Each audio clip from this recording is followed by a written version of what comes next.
Hello friends, स्वागत है आपका आपके अपने यूट्यूब चैनल ज्ञान प्लस पर। मानव संसाधन लेखांकन यानी कि HRM आज हम शुरू करने जा रहे हैं।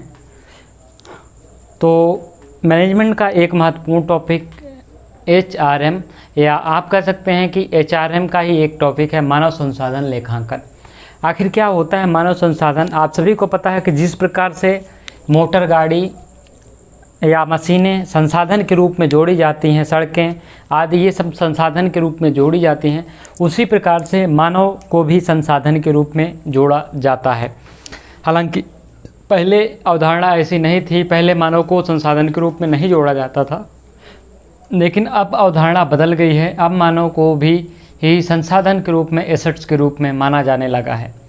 तो क्या है इसकी अवधारणा, कैसे हम इसको समझेंगे, ये चीज़ें हम देखते हैं। तो मानव संसाधन लेखांकन मानव संसाधनों के संबंध में समंकों को पहचानने यानी कि आंकड़ों को पहचानने और मूल्यांकन करने और इसी संरचना के हित पक्षकारों तक पहुंचाने की एक प्रक्रिया है। मानव संसाधन क्या होता है? एक्चुअल में ये ऐसा पॉइंट होता है जिसमें कि जो मानव संसाधनों को ध्यान में रखते हैं, जैसे NGOs हो गए, वो मानव के हित को क्या करते हैं, ध्यान में रखते हैं। तो NGO क्या हो गए? यदि NGO कोई मानव से संसाधन से जुड़े NGO हैं, तो यदि किसी को नुकसान, किसी मानव को वो ऐसा नुकसान पहुंचता है जैसे कि उसको पहुंचना नहीं चाहिए, तो इस स्थिति में क्या होता है कि उसमें मानव संसाधन का लेखांकन, उनको आपको रिपोर्ट सौंपनी होती है कि वास्तव में क्या मानव के हित में था या नहीं, जो आपने किया है वो सही था या गलत था। तो आगे हम इसी में बढ़ते हैं। समय के साथ साथ व्यवसाय की अवधारणाएं बदलने लगी। पहले मानव को जो है एक संपत्ति के रूप में खरीदार समझा जाता था, यानी कि मानव को सिर्फ संपत्ति का खरीदार समझा जाता था। लेकिन अब समय बदला, अब मानव को भी संपत्ति समझे जाने लगी है। अन्य संपत्तियों की तरह भी मानव को भी संपत्ति समझी जाने लगी है तथा मानव का मूल्यांकन भी किया जाता है अब। तो इसे ही कहते हैं मानव संसाधन लेखांकन, यानी कि जिन मानवों का मूल्यांकन किया जाता है, मानव को संसाधन के रूप में मूल्यांकन किया जाता है, उनका लेखा जोखा ही मानव संसाधन लेखांकन होता है। आखिर मानव को मापते कैसे हैं, ये सारी चीज़ें हैं। व्यवसायी अन्य संपत्तियों की तरह मानव को भी चिट्ठे के संपत्ति पक्ष में दर्शाने लगा है। जैसे कि आप समझ सकते हैं, कोई अच्छा एम्प्लॉय है जो कंपनी की प्रगति में बहुत खास रोल अदा करता है, तो वो भी तो एक संपत्ति हुई ना व्यवसाय की। यदि वो चला गया तो ज़रूरी नहीं कि दूसरा व्यक्ति आए उसी प्रकार से उस व्यवसाय में काम कर सके, ऐसा नहीं है। तो इसीलिए होता है कि मानव संसाधन का लेखांकन जरूरी होता है। अब मानव संसाधन लेखांकन की विशेषताएं, परिभाषा आप समझ गए होंगे। तो शुरुआत करते हैं विशेषताओं से।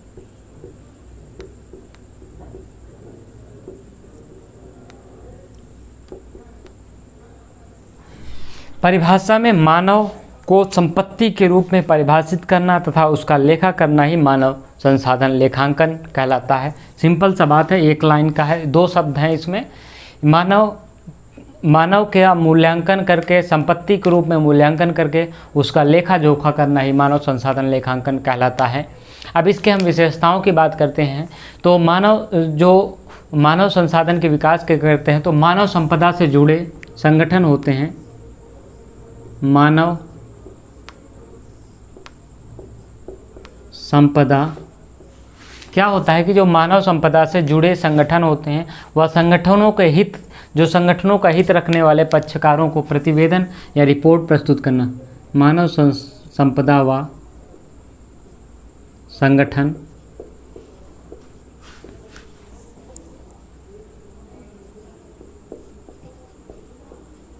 का हित रखने वाले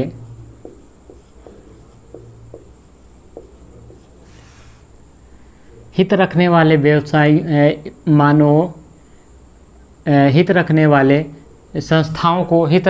संस्थाओं को या पक्षकारों को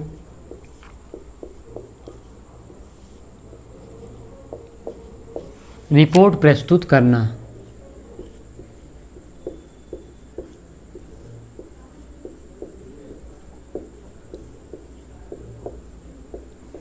जैसे आप सुने होंगे कि मानवाधिकार आयोग है, ठीक है। तो मानवाधिकार क्यों बनाया गया है? मानव के अधिकार होते हैं, ठीक है। मानव के अधिकार, यदि वह काम कर रहा है, अच्छा काम कर रहा है, लेकिन फिर भी आप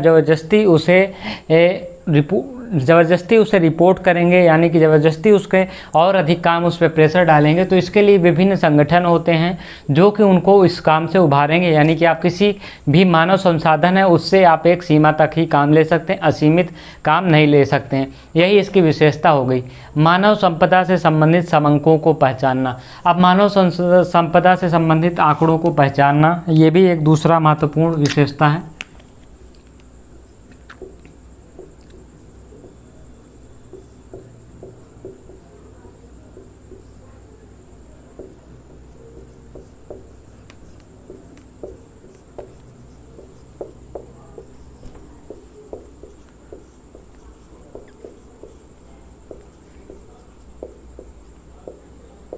देखिए क्या होता है कि मानव संसाधन लेखांकन, मानव संसाधन लेखांकन में जो मानव संपदा है, यानी कि ह्यूमन एसेट्स है, मानव एसेट्स है, उससे जुड़े जितने भी मानव की जितनी भी एसेट्स होती है, उसकी जितनी भी वैल्यू होती है, उन आंकड़ों को पहचानना और उनका लेखा जोखा करना। यदि आप मानव का लेखा जोखा नहीं करते हैं तो वास्तव में ये किसी भी व्यवसाय या किसी भी अर्थव्यवस्था का वास्तव रूप से सही मूल्यांकन नहीं कहा जाएगा। इसीलिए इसको कहा जाता है कि मानव संपदा से जुड़े समंकों या आंकड़ों को पहचानना चाहिए। अब अगला है अन्य संपत्तियों की तरह मानव को भी ही महत्वपूर्ण संपदा है, ठीक है।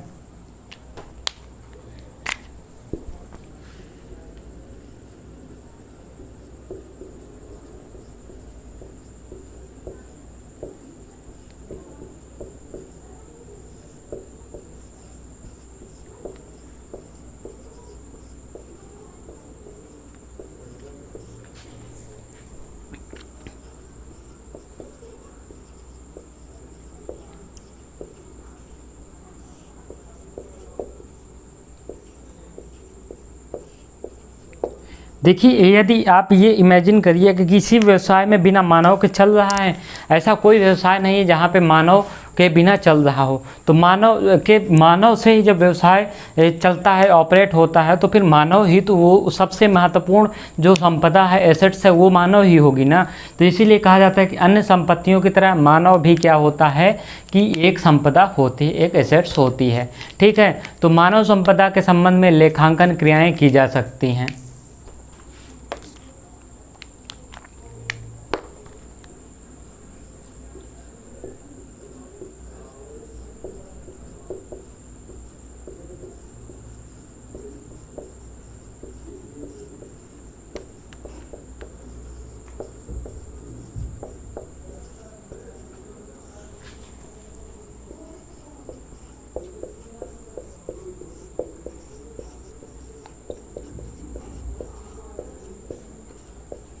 तो इसका क्या तात्पर्य है? मानव संपदा के रूप में लेखांकन क्रियाएं, यानी कि जो मानव का जब आप मापन कर सकते हैं, मानव की जो क्रिया विशेषता है, कितना काम कर रहा है, उसकी वैल्यू कितनी होगी, तो इसको लेखांकन किया जा सकता है। जब मानव संपदा को, ह्यूमन एसेट्स को एसेट्स की तरह आप मानेंगे और उसका जो वैल्यू एक निर्धारित कर पाएंगे, तो इसका लेखांकन भी किया जा सकता है। जिस चीज़ का वैल्यू आप नहीं, जिस चीज़ का मूल्य आप नहीं आंक सकते हैं, उसका लेखांकन नहीं किया जा सकता, लेकिन जिस चीज़ की आप वैल्यू को माप सकते हैं उसका लेखांकन किया जा सकता है। इसीलिए कहते हैं कि मानव संसाधन का भी लेखांकन, मानव संपदा का भी लेखांकन किया जा सकता है।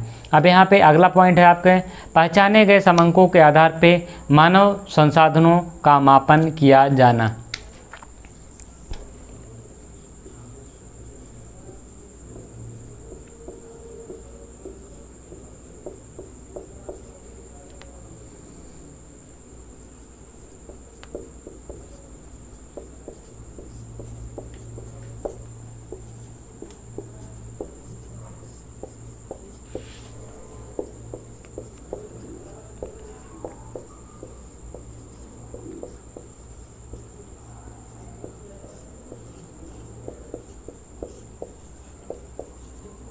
सिंपल सी बात है, जब ने आंकड़ों को पहचान लिया आपने कि मानव यहाँ पे आंकड़ा है और मानव से इतनी हमारी एसेट्स बनती है, यानी कि इतनी एसेट्स के रूप में है मानव।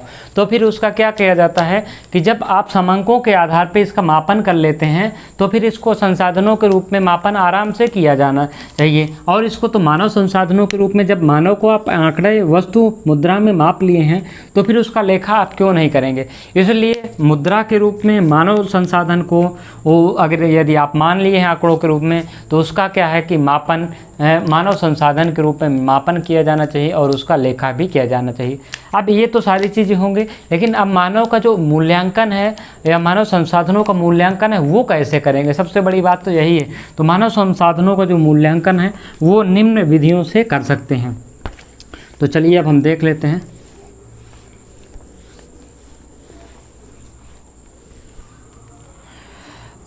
मानव संसाधन का क्या होगा, मूल्यांकन होगा।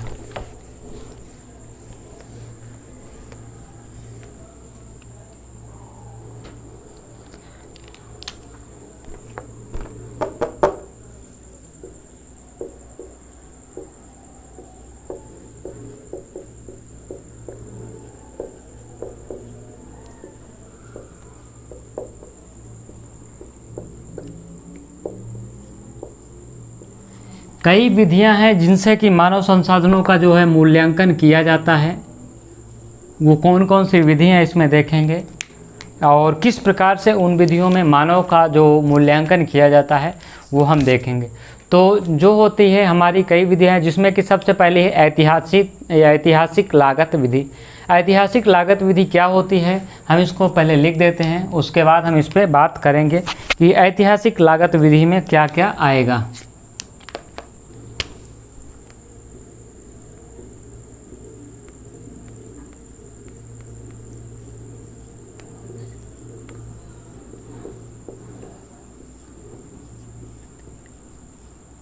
देखिए, जिस प्रकार से आप संपत्तियों को खरीदने, उसकी स्थापना करने और उसमें अन्य व्यय करते हैं, उसी प्रकार से मानव का भी आप उसको रिक्रूट करने में, उसको सैलरी देने में, उसके काम लेने में और उसके रिटायरमेंट के बाद जो आप देते हैं पीएफ जो कटता है, वो सारी चीज़ों में भी एक खर्चा आता है। ठीक है, तो इसी को क्या कहते हैं। अब देखिए इसमें क्या क्या है।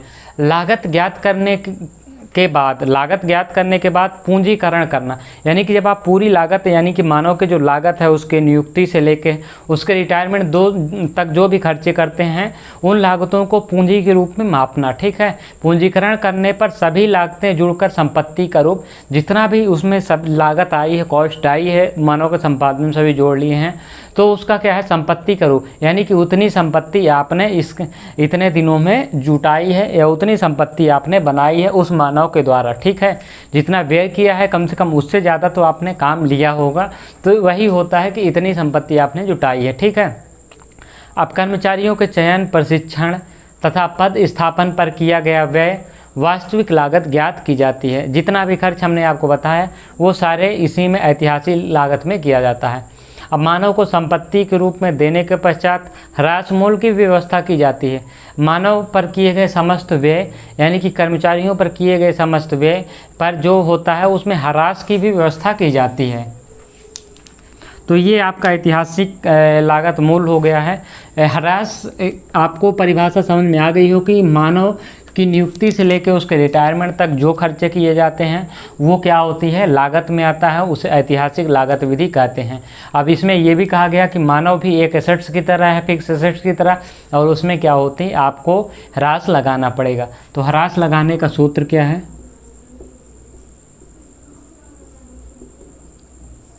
सूत्र आपका ये है कि यहाँ पे जब आप कहते हैं मानव संपत्ति का पूंजीकृत मूल्य,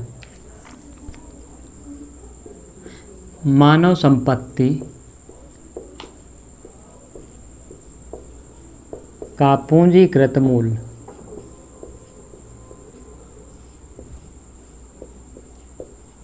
आप सभी को पता है कि जिस प्रकार से एसेट्स का मूल्य होता है उसकी लागत स्थापना में व्यय किए जाते हैं और वर्षों से भाग दे दिया जाता है, ठीक यहाँ भी वही है कि मानव संपत्ति का जो पूंजीकृत मूल्य, टोटल मूल्य है, वो कितना खर्चा किया गया है।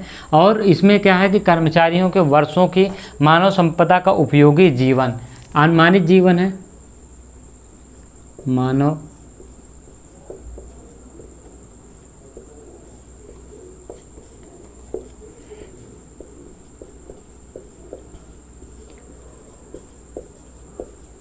ये अनुमानित होगा। जैसे कि आप सभी को पता है कि अगर कंपनी आपकी की नौकरी 20 साल में लग गई है तो आप 60 वर्ष तक उसका रिटायरमेंट है, तो यानी कि आप 40 वर्ष करेंगे। अब उन 40 वर्षों में कंपनी ने आपको कितनी सैलरी की, आपकी नियुक्ति तक में कितनी खर्चा की, आपको कितनी सैलरी दी, तथा आपने काम की क्या क्या कितना वैल्यू का किया है, इन सारी चीज़ों को मापा जाता है। यही क्या हो जाती है, मानव संपत्ति का पूंजीकृत मूल हो जाता है। और जितने वर्ष आप 40 वर्ष काम करेंगे तो उससे डिवाइड कर दिया जाता है। तो ये हो गया आपका। अब दूसरा हो जाएगा पुनर्स्थापन लागत विधि।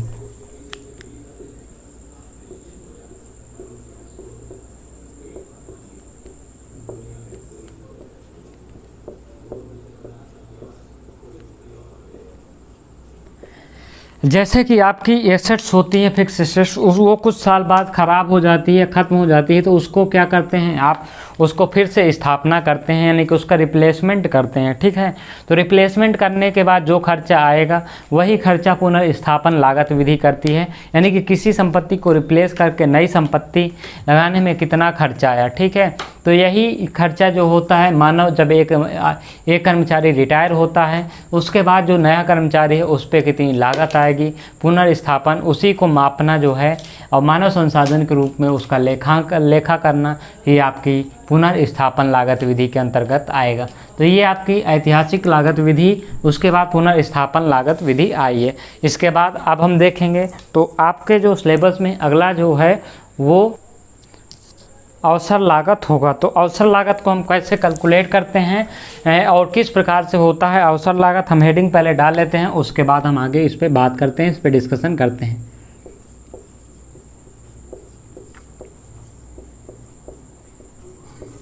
जिसे आप अपॉर्चुनिटी कॉस्ट भी कहते हैं।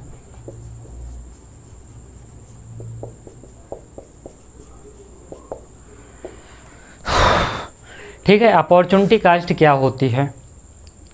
अपॉर्चुनिटी कॉस्ट का इसका मतलब है कि देखिए, इसका जो विकास है, इसका जो थ्योरी दी थी उन्होंने हेकिनियन तथा C.H. जोन्स ने की थी। तो इसका प्रतिपादन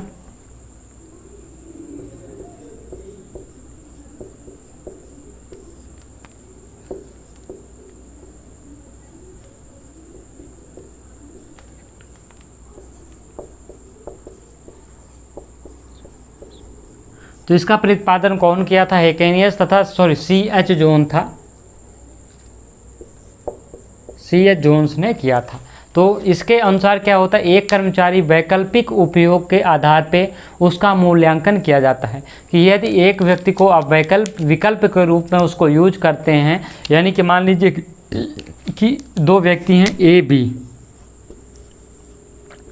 ये दोनों आप में स्थायी कर्मचारी हैं, उसके अलावा बहुत से लोग हैं जो कि लाइन में खड़े हैं रोज़गार के लिए। ठीक है, तो जब लाइन में रोज़गार के लिए खड़े रहेंगे तो इसका वही कहा जाता है कि इसके अनुसार एक कर्मचारी के वैकल्पिक उपयोग के आधार पर मूल्यांकन किया जाता है। इनका मूल्यांकन विकल्प में क्या है, उसी आधार पर। यदि इनके विकल्प में कोई नहीं है, यानी कि इनके स्थान दूसरा कर्मचारी नहीं ले सकता है, तो क्या होता है कि इनका मूल्य बहुत अधिक होता है। और जब इनका स्थान कोई आसानी से ले लेता है तो उसे क्या कहते हैं, उनका मूल्य क्या होगा, कम होगा या नहीं, ना के बराबर होगा। तो यही कहा गया है, इनकी थ्योरी में यही कहा गया है कि जब प्रतिस्थापन लागत, यानी कि जब दूसरे कर्मचारी जब कंपनी को आसानी से, यानी कि बहुत आसानी से मिल जाए, तो वो क्या कहते हैं, उसकी लागत शून्य का मानी जाती है। यानी कि आपको बिना खर्च किए ही आपको कर्मचारी मिल जाते हैं। लेकिन जब यहाँ पे नहीं होता है, जब ऐसा नहीं होता है, बहुत से क्या रहते हैं, बहुत से ऑप्शन नहीं रहते हैं और उसमें कर्मचारियों को एक अच्छा कर्मचारी ढूंढने के लिए आपको वो पैसा लगाना पड़ता है, अधिक इन्वेस्ट करना पड़ता है, अधिक सैलरी देनी पड़ती है। तो ये विड बोली, इसकी बोली लगाई जाती है और यह यहाँ पे इनकी लागत क्या होती है, इनकी अवसर लागत ज़रूर ज़्यादा होती है, अवश्य कुछ ना कुछ ज़रूर होती है। तो ये आपका क्या हो गया, अवसर लागत। अब हम यहाँ पे बात कर लेते हैं हमारे जो मानव संसाधन का मूल्यांकन की यही 3 विधि है। अब हमारा क्या है, 2 मॉडल हैं। 2 मॉडल कौन कौन से हैं मानव संसाधन से संबंधित? हम मॉडलों की बात कर लेते हैं क्योंकि परीक्षा में मॉडल से संबंधित प्रश्न पूछे जाते हैं। तो अब हम क्या करते हैं, मानव संसाधन या मानव संसाधन मूल्यांकन के मॉडल जो हैं दो हैं। एक तो ये मूल्यांकन हो गया,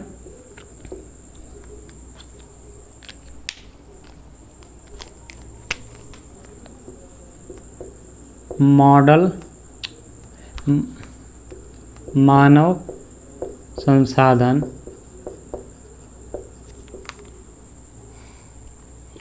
के मूल्यांकन के मॉडल।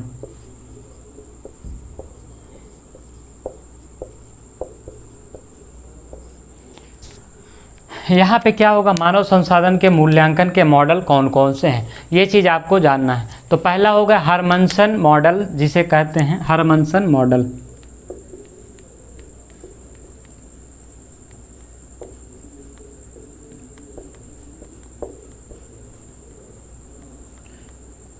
कुछ जगह आपको किताबों में हरमट्टन मिल जाएगा, लेकिन ये हरमनसन ही वास्तव में इंग्लिश वर्ड सही है।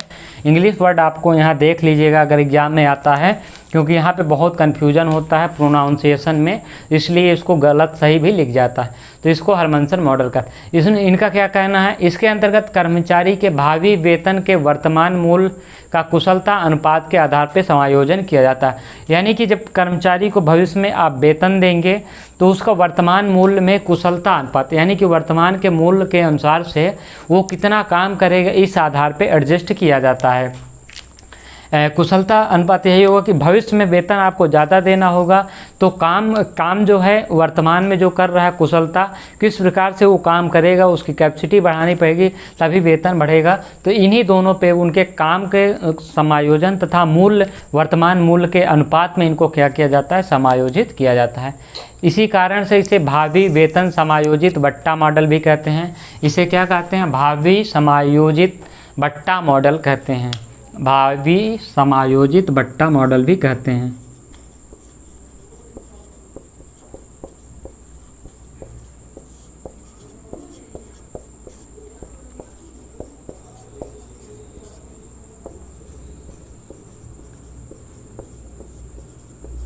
ठीक है, तो ये दोनों जो है मॉडल हो गए आपके। हरमट्टन मॉडल में यही कहा गया है कि भविष्य में जो है जो उनको वेतन दिया जाएगा तथा उनके जो वर्तमान मूल्य तथा कुशलता के आधार पे क्या किया जाएगा, कुशलता के अनुपात में क्या किया जाएगा, समायोजन यानी कि एडजस्टमेंट किया जाएगा। तो ये होता है आपका। इसी विधि से कुशलता अनुपात रिटर्न ज्ञात किया जाता है। अगर परीक्षा में पूछ ले कुशलता अनुपात रिटर्न किससे ज्ञात किया जाता है, तो हरमनसन मॉडल से किया जाता है। इसी विधि से कुशलता, परीक्षा में अगर पूछ ले कि किस विधि से आपका कुशलता अनुपात रिटर्न ज्ञात किया जाता है, तो यही विधि होगी।